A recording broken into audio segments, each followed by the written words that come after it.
India is calling time on terror enablers and doing it on every global platform that matters. In a powerful address at the United Nations headquarters in New York, India's External Affairs Minister Dr. S. Jaishankar urged the world to unite against terrorism, warning against treating terror groups as proxies and submitting to nuclear blackmail.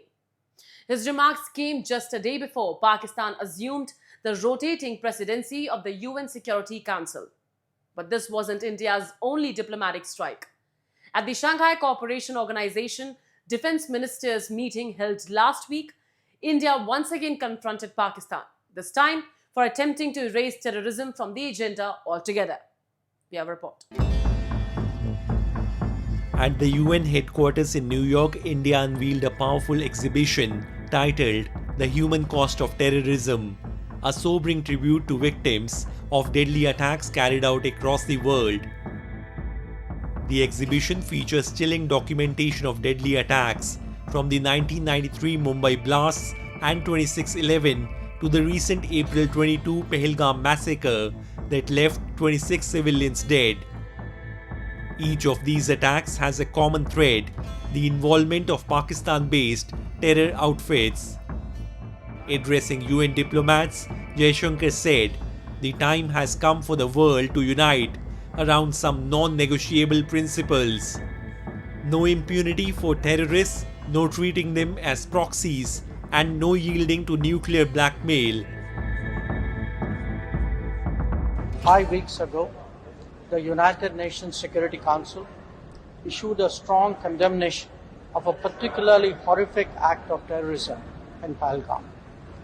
It demanded that its perpetrators be held accountable and brought to justice. We have since seen that happen. What that response underlines is the larger significance of the message of zero tolerance for terrorism. The world must come together on some basic concepts: no impunity to terrorists, no treating them as proxies, and no yielding to nuclear blackmail. Any state sponsorship must be exposed and must be countered. A strong message indeed, especially as Pakistan prepares to take over the monthly presidency of the UN Security Council, a move that many see as deeply ironic given its long and well-documented history of exporting terrorism. While Islamabad denies involvement, the evidence speaks louder than its denials. Lashkar-e-Taiba, Jaish-e-Mohammed, and other Pakistan-based groups have been repeatedly linked to terror attacks inside India, with safe havens, training camps, and ideological backing often provided by the Pakistani deep state. The world must come together on some basic concepts. And yet, as Jaishankar pointed out, the world continues to allow such regimes to escape scrutiny, cloaking their terror under diplomatic immunity or nuclear fear-mongering. Terrorism is one of the gravest threats to humanity. It is the antithesis of everything that the UN stands for: human rights, rules and norms, and how nations should conduct their dealings with each other. When terrorism is supported by a state against a neighbor, when it is fueled by the bigotry of extremism, when it drives a whole host of illegal activities, it is imperative to call it out publicly. And one way of doing so is to display the havoc that it has wreaked on global society. The UN exhibition on display from June 30 to July 11 is a powerful visual documentation of the devastation left behind by terrorism. But more importantly, it serves as a moral and political reckoning. Each photograph, each statistic, each victim's story is a reminder of what happens when the world looks away and when terror is allowed to flourish under the guise of strategic depth or freedom fighters. Jaishankar's remarks at the UN echo what Indian Defence Minister Rajnath Singh underscored recently at the Shanghai Cooperation Organization SCO Defence Ministers' meeting in China.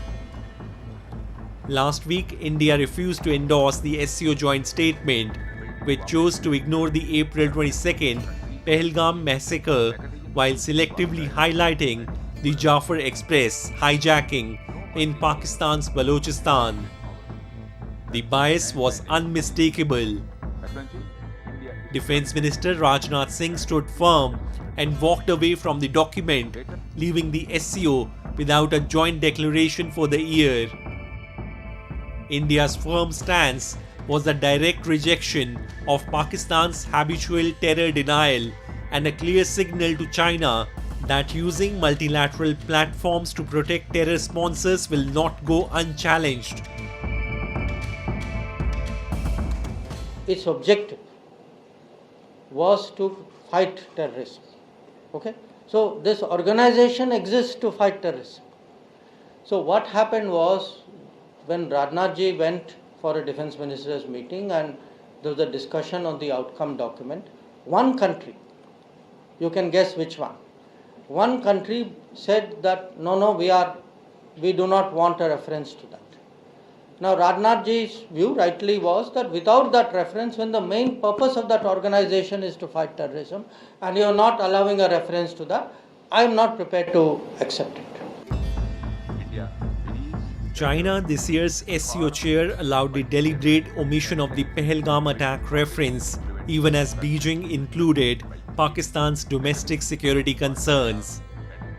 Analysts point out that China has consistently used its influence in multilateral forums to shield Pakistan, whether at the UN Security Council or inside the SCO. For India, the message was clear: no compromise on terrorism, no compromise on justice. Whether at the United Nations or in multilateral platforms like SCO, India is pushing back against the appeasement of terror exporting states and demanding accountability.